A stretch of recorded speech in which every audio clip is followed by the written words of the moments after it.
Rarely has a collection of nursery rhymes been so inviting, with all the feel of a classic. What a gift for parents and grandparents to read aloud to children and grandchildren, children hearing the classic rhymes while lingering over the hand-sewn fabric relief collages. It's a book that literally is a tapestry of images, created out of wool, felt, deft needlework, and all manner of beads, acorns, driftwood, stones, buttons, and shells.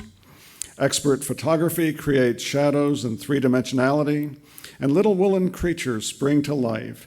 So many classic characters of children's literature living within such short lines, now in a treasury all families ought to have. I am honored to present the 2011 Boston Globe Hornbook Award for picture books to Pocketful of Posies, a treasury of nursery rhymes, published by Houghton Mifflin, edited by Margaret Ramo, illustrated by Sally Mavor.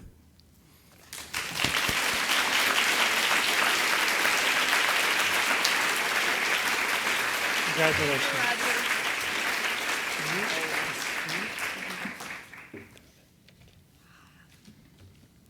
Thank you for that wonderful introduction. I would like to thank the Boston Globe Hornbook Selection Committee for choosing Pocketful of Posies as an award winner this year. It is a great honor to have my work recognized this way, especially because my fabric relief illustrations are so unusual. Since my first book, The Way Home, was published 20 years ago, I've felt outside of the mainstream of children's books, and that my style didn't really fit and was more of a novelty. It was as if I had been rowing upstream, paddling with my needle and thimble in a sea of watercolors. Now I feel like I'm playfully floating down the stream of possibilities. I think I will even manage to stitch a few French knots along the way. Throughout my career, I've had the good fortune to work with some wonderfully supportive people who understand my need for artistic freedom. My agency, Studio Goodwin Sturgis, stood by me as I took time to experiment and work on projects other than children's books.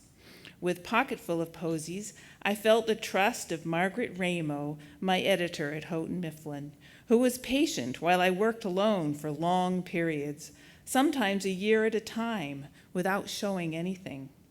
At home, my husband, Rob Goldsborough, has encouraged my endeavors, never suggesting that I get a real job. Lately, I've been describing my work as part of a slow art movement. Yes, it is very time-consuming and not very practical, but that is part of what attracts me to this way of working. I sew, wrap, embroider, carve, and embellish in as many ways as I can, all by hand. What I can't really do is speed up the process, and machines are no help. I used to use a sewing machine, but now I find that I can better achieve the look I want with hand stitching. Through the repetitive tactile process, I find a calm satisfaction that can help lead to effective problem solving. Each illustration requires figuring out something new, whether it is a way of constructing a driftwood house or making a tiny basket, so I need time to work things out. It would be more straightforward and faster to paint or even use paper collage, but I discovered early on that it was easier for me to express my ideas in a sculptural form. As a child, crayons were never enough, and I had the urge to sew, staple, or glue real things to my pictures. My mother kept my first book, a 12-page tour of the things in an 8-year-old's life. The paper and fabric collage illustrations have held up well, including a cutout pop-up of a play kitchen. Looking back, I have early memories of sewing and constructing things at home. My sister and I would spend hours stitching outfits and creating scenes for our dolls.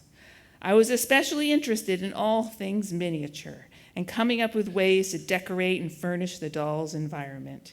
I can remember making a tiny bathroom and looking around the house for shower curtain material. It had to be water repellent. Regular cloth would not do.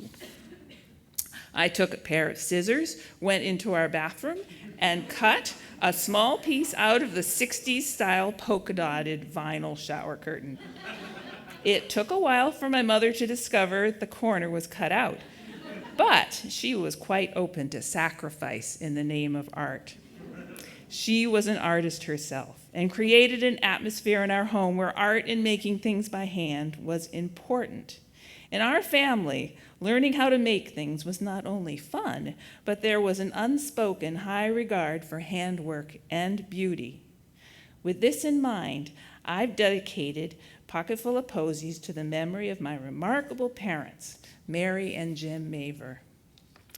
Later, at the Rhode Island School of Design, I rediscovered my childhood fascination with working in 3 dimensions. My teacher, Judy Sue Goodwin Sturgis, who is here in the audience, recognized my interest in sewing and encouraged me to work outside of the yoke of traditional illustration mediums. David Macaulay's class assignments were more like conceptual exercises, which forced me to stretch my imagination. He once brought in a box of pumpkins and had the students transform them into something else. By my junior year at RISD, I had stopped trying to translate the pictures in my mind's eye through a brush or pen. I found that I was happier and energized while manipulating materials in my hands. I was no longer struggling to keep in step. With a needle and thread, I could dance. For some reason, I'd been under the impression that in art school, one concentrates on serious fine art, and I'd kept my interest in handcrafts underground. I used this time in school to try different ways of working and taught myself embroidery. I've never taken any classes in fiber art or sewing, except for a 4-H class in my childhood. I don't think I would have made a very cooperative embroidery student, given my tendency to resist conformity and inability to follow patterns and instructions. I just figured out stitches by looking at diagrams and sewing obsessively. I've spent years developing a technique I call fabric relief, which eventually led to illustrating children's books. My early creations were more sculptural, with dolls set up in 3-dimensional scenes.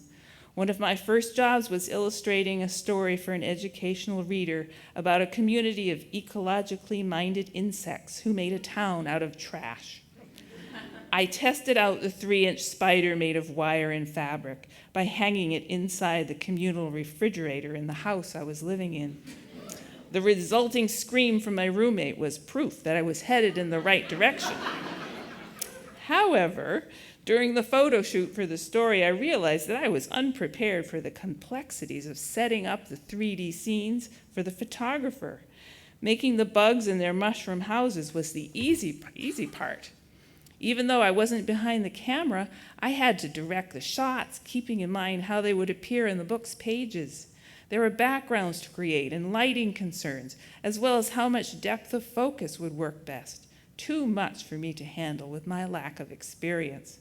After that, I lost interest in pursuing illustration work and focused on making dolls and designing sewing projects for women's magazines. The experience of writing out directions would come in handy 20 years later when I wrote my how-to book of projects, Felt We Folk. I worked continually, mass-producing and selling hundreds of things at shops and craft cooperatives. But I had a nagging feeling that I wanted to do more with my skills as a fiber artist and was frustrated by the lack of respect given to needlework by the art world. In an effort to make what I was doing fit into more conventional notions of art, I adapted my figures and environments to fit into the confines of a frame. I figured that if my work could hang on a wall, it would be recognized as art. Later on, I found that this change in presentation also made it easier to make pictures that could be photographed and used as illustrations. During the 1980s, I kept up a busy schedule in the evenings after my children went to bed, making individual pieces and working out new ways of combining materials in a relief format. My method of working progressed for about 10 years before I was ready to make the jump from producing standalone pieces to illustrating my first 32-page picture book in 1991. Throughout my 30-year career, I've been involved in many design enterprises, all commonly expressing a world held together with a needle and thread. Since I continue to explore different creative areas, I prefer to call myself an artist who also illustrates children's books. Pocketful of Posies is a culmination of decades of single-minded focus and motherhood, bringing together what I've learned about sewing, color, design, storytelling, and children. From the start, I was attracted by the idea of using nursery rhymes and squeezing the action into a series of very different pictures. I didn't have to repeat characters and environments throughout the book, as illustrators usually have to do in a storybook. This was an opportunity to include one-of-a-kind found objects that I wouldn't normally be able to use because I didn't have to replicate or change the scale of the object throughout the book. The variety of rhymes held my attention through the 5-year duration of the project. Every page was completely different and fresh, making it possible to start over again and again, meeting and falling in love with a new cast of characters every few weeks. I've noticed that this book has broken through age and gender barriers, appealing to young children as well as great-grandparents. Older men have been my surprise fans, one telling me that even though he doesn't usually appreciate this kind of thing, he feels a strong attraction to my artwork. Pocketful of Posies, oops, that's the same page. It's a great responsibility to connect with children through picture books and create their first introduction to art. Communicating ideas and stimulating the imagination interests me more than technique. I want to show the reader something they can care about and attach to. Adults call attention to my labor-intensive and inventive approach to illustrating. Children respond directly to the emotional gestalt of a story with pictures. I'm inspired by the words of Lolly Robinson, who teaches children's literature at Harvard. I printed out and hung up this quote by her months before I found out that she works at the Horn Book. She says, "The best picture books are more than text and art bound together. They are small, movable sculptures, a combination of kinetic and performance art." Thank you for giving me the opportunity to share my ideas and life's work.